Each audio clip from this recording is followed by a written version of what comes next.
You may remember that a while back I reviewed the movie The Galaxy Invader from Maryland-based filmmaker Don Dohler. Well, that was just the tip of the iceberg, because when it comes to low-budget, do-it-yourself sci-fi horror flicks, Dohler's filmography is a treasure trove of riffable material for guys like me. In this episode, I'm going to talk about what is arguably his most infamous movie. And just a reminder, Galaxy Invader had this.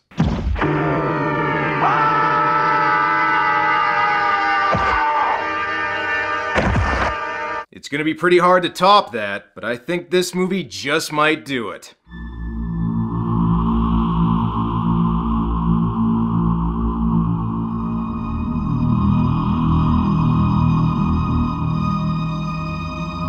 Alright, so it's 1982 and both slasher movies and sci-fi movies are popular at the box office. So what do you do if you're Don Dohler? You make a slasher movie about an alien, of course. And that's basically what this movie is. Just take a Friday the 13th movie and swap out Jason for a rejected Star Wars Cantina alien and boom, you got Nightbeast. Produced on a budget of just $14,000, Nightbeast contains the same homemade feel as Dohler's other movies, which depending on your point of view is either part of its charm, or why you should only watch it after downing enough alcohol to kill Bon Scott. Because it deals with an alien invader, Nightbeast is supposedly a partial remake of Dohler's first film, The Alien Factor, but by that logic, a lot of Dohler's filmography could be called remakes of that movie, including Galaxy Invader. There are some important differences though. Whereas Galaxy Invader was about an alien landing in rural Maryland and terrorizing rednecks, this movie is about a different alien landing in rural Maryland and terrorizing rednecks.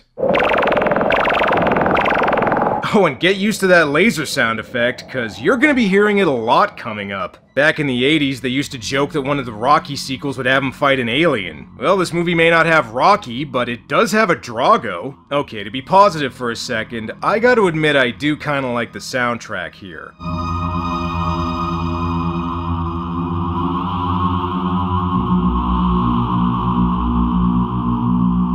It actually kinda feels like we're about to watch a moody sci-fi flick. I mean, the rest of the movie's not gonna live up to it, but it's a good start. The music was done by Jeffrey Abrams, also known as J.J. Abrams. That's right, that J.J. Abrams. I guess I should make a joke about this still being better than The Rise of Skywalker, but I don't know. How about you wait until the end of the video and then you be the judge? Anyway, we begin with an alien spacecraft that looks like it can't decide what planet it wants to crash land on. No problem, this meteor decides for it. You're going to Maryland whether you want to or not, asshole. What the hell was that? The plot, what else? Come on, fellers, let's see if we can get whatever crashed in the woods to squeal like a pig. As if crashing in the middle of Maryland wasn't bad enough, the alien accidentally hit the self-destruct button on his ship instead of the emergency brake. The local police noticed the crash too, because apparently the station's located right in the middle of the woods. Here's our main character, Sheriff Cinder, and between this movie and Sorceress, why were big perms on white guys so popular in the early 80s? Alright, better go see if that crash was a Superman and then call the adoption agency. And why are you phoning Dee Wallace this late at night? Can't you see she's hungover? The alien's kinda like the villain in a slasher movie, but instead of killing teenagers for having sex, it kills Hicks for drinking Miller Lite. It even teleports like a slasher movie villain.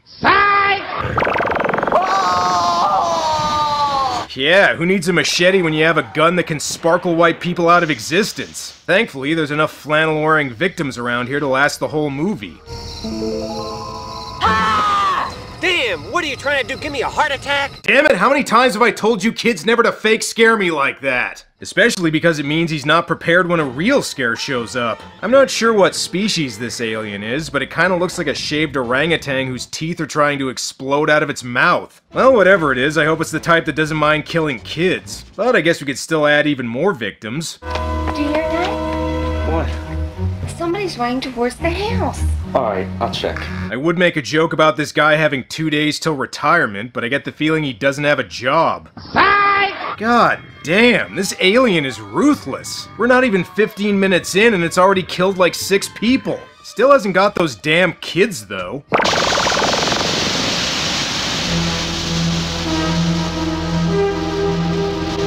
Hey, you know what? I'm on Team Alien now. Oh, and if you thought that at this point the movie was gonna slow down and take a breather for a little bit...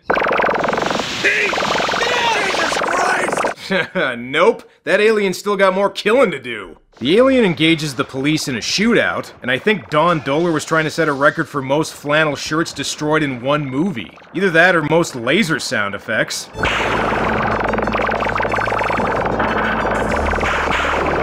It's like listening to a dubstep remix of an 80s arcade game. Well, the paperwork for all this is gonna be a bitch. Better get back to the station and get started on it. It'll be late soon.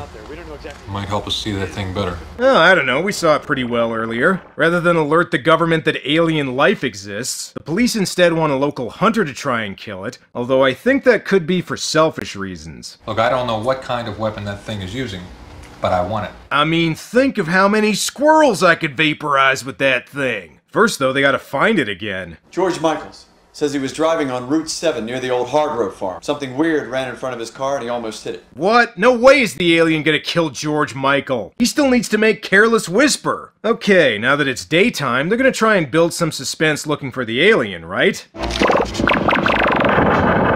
Alright, say what you want about this movie, at least it knows where its priorities are. Why don't you just blow the thing's head off, Dad? Hey, get the weapon first, then blow the thing's head off. Or you could just kill it and then take the weapon, that'd probably be easier. You know, I think I just figured it out. Did anyone have one of those toy laser guns that made lots of noise as a kid? It's like somebody made a movie adaptation of that toy. And congratulations, asshole, you just broke one of the most memorable things about this movie. This guy's not crying because he failed to get the alien, he's sad because he killed a gun. Now that we're over 20 minutes in, we should probably introduce some subplots. Sheriff Cinder goes to the town mayor, who by the looks of it just got done directing porn in his basement. And if you guess that he behaves just like the mayor from Jaws, you'd be correct. You don't understand, Jack. I've got this party for Governor Embry here this afternoon, remember? Bert, I've got something running around killing people. I can't cancel this party with the governor. Damn it, Sheriff, Amity is a summer town! Cinder tells the mayor to evacuate the town, which shouldn't be too hard. There's only like 30 people who live here. Oh, and remember how the credits said there was a character called Drago? Well, here he is. What brings you way out here away from your cozy little office? Keep moving, Drago, before I run you in for disturbing the peace. Hey, I'm scared to death. A big tough sheriff might just try to take me off my bike. Yeah, Drago's a teenage rebel getting ready to collect his AARP benefits. If you're wondering just what the hell this character's purpose is, it's to add some, I guess, drama? Hey, is it alright if we stop by Susie's house on the way? I haven't had time to warn her. Drago's girl? Yeah, I've been seeing her lately. I mean, come on, Sheriff, there's like 5 women in this whole town. I had to pick one. They better get there quick. Drago is really abusing his mail-order bride, even if she can't seem to stop herself from smiling while he's doing that. Alright, if anyone wants me, I'll be reading the penthouses I got stashed in the woods. Thank God the sheriff arrives to help her. Drago was just here hassling her. Is she okay? Yeah, she said she could throw her stuff together and be out of here in a few minutes. Good, let's go. You might want to stick around to make sure she's safe before you leave, but... No? Okay. Susie ought to be okay, though. She saves time by not packing any clothes. Hey, what the hell are you doing, Drago? Don't make her call the cops so they can leave after being told you beat her again. Drago ends up killing her, because hey, why should the alien have all the fun in this movie? Despite that bit of domestic violence, how's the mayor's big party going? You know, I didn't see too many people when we came through town. It seemed a little deserted. Well, it's Saturday morning. People are sleeping late. But let me assure you, some of the nicest folks are right here. Yeah, I'll say. You got quite the collection of Maryland 6s at your party, Mayor. I'm sorry, Mr. Phillips. Would you care for a drink? No, thank you. I never drink on the job.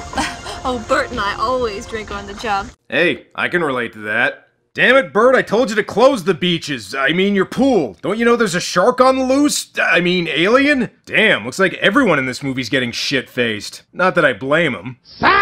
Alright, you know what? I might as well make that psych drop the alien's catchphrase, because he pops up out of nowhere a lot in this movie. Even if the alien doesn't have his gun anymore, turns out he doesn't need it. He can just choppily edit people to death. Quick, better go hide from it in the basement. That usually works out well in horror movies. Somewhere in this same basement, the alien from Galaxy Invader is burying the bodies of that couple it murdered. Alright, time to see if the coast is clear.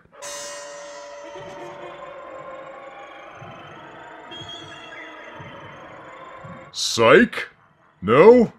Okay, I'll just try again later, I guess. In addition to being a murderer, the alien is also really messy. Not only that, but it also somehow doesn't see this guy trying to electrify the floor. Seriously, you could set up an entire Home Alone movie's worth of traps down here without this thing noticing. At least now we discover the alien's weakness: basement rave parties.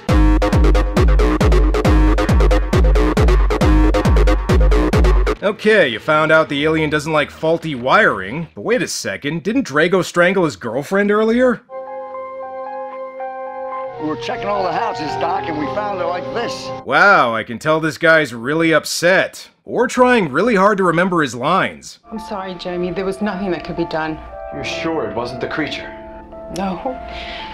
She was strangled. Yeah, everyone knows aliens don't strangle people, dummy. You know, even if it was the alien that killed her, you should probably go kick Drago's ass anyway. And take it easy, fellas, the movie's flannel shirt budget is already stretched as it is. This fight scene goes on for so long and even moves into a different day of filming.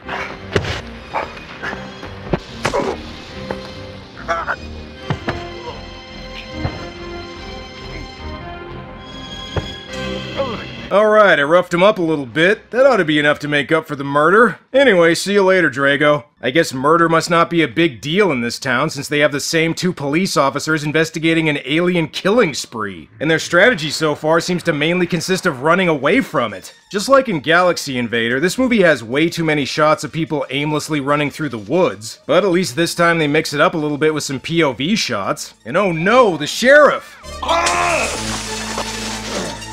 Alright, that's one thing Galaxy Invader has over this movie. It does have a funnier scene of a guy falling off a cliff.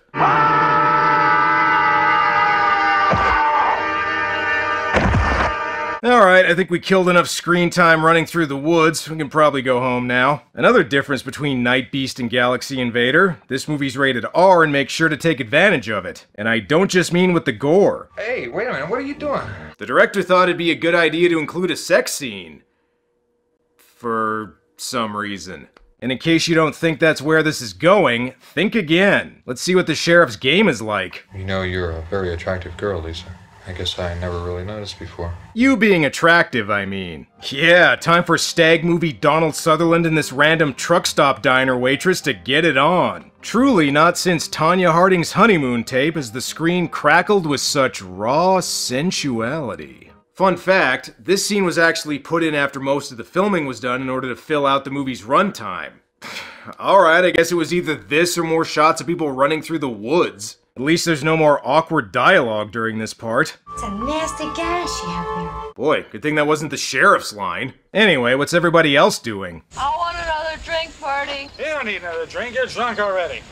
Please tell me they're not gonna show these two fuck now. Oh good, he got whiskey dick and passed out first. That's not gonna stop Mary Jane though. Once she has a few drinks in her, she gets a real craving for doughy middle-aged white guy dick. Damn it, Mary Jane, why aren't you two out of town? But you're still here, Steven. And so's Bertie. And so am I. We can have a little party, just the three of us. Fun fact, that actress actually got loaded for real in order to make her performance more believable. I actually don't know that for a fact, I'm just really getting that feeling. Steven tells him to evacuate along with the others, but don't do that. There's still 20 minutes left and we need more victims for the alien. Psych! Alright, I know I'm using that psych clip a lot in this video, so to make up for it, here's another sound effect I use too much.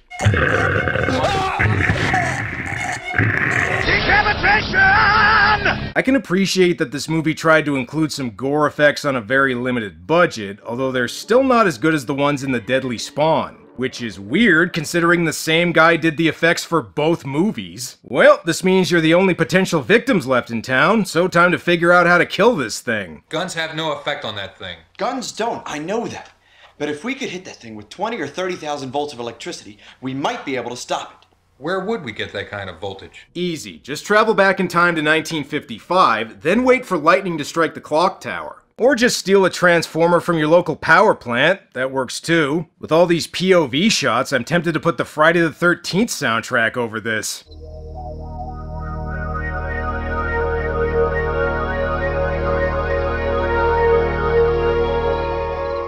But I guess some discount Tangerine Dream will do instead.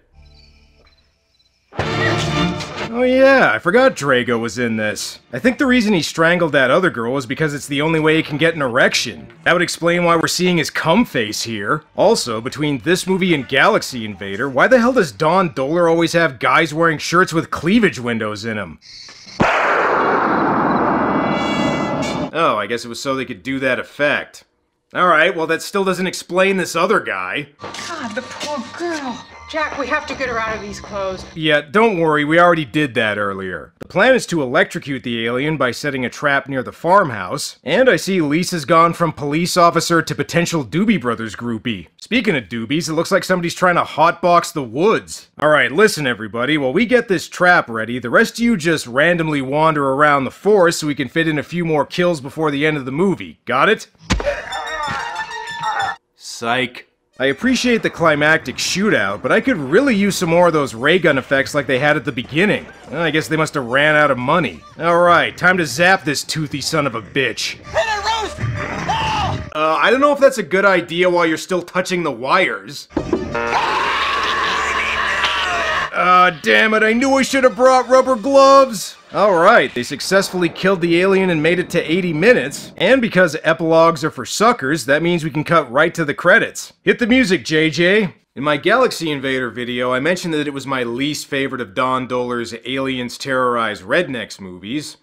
Well, now I just did my most favorite Aliens Terrorize Rednecks Don Dohler movie. I mean, yeah, it still has a lot of the same low production values, wooden acting, and frequent plot holes that Galaxy Invader did, but there's a lot more sleazy entertainment value to be had here, and if I'm watching a low-budget movie called Nightbeast, sleazy and cheesy is exactly what I'm looking for. Whereas Galaxy Invader was rated PG, this one is rated R, and Dohler takes advantage of that by adding copious amounts of gore and even some nudity. I mean, maybe not the kind of nudity you'd want to see, but at least he included it. E for effort, right? Even at just 80 minutes, parts of the movie still feel padded out, which is a problem a lot of Dohler's films have, but as bad movies go, it's a lot more entertaining than Galaxy Invader. It's also gotten a bit of a cult reputation in recent years, with clips of it even showing up in the Nicolas Cage movie Mandy, a case of a future cult flick giving a shout out to an older one. It just goes to show that with a little hard work, some spare change, and a couple of friends willing to get naked on camera, you can make something people still talk about decades later.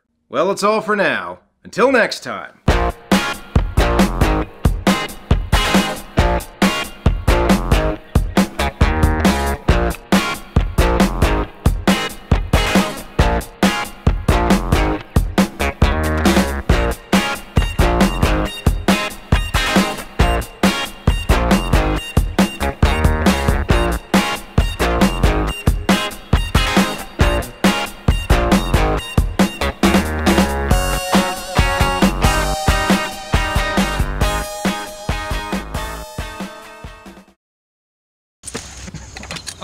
I'm ruined.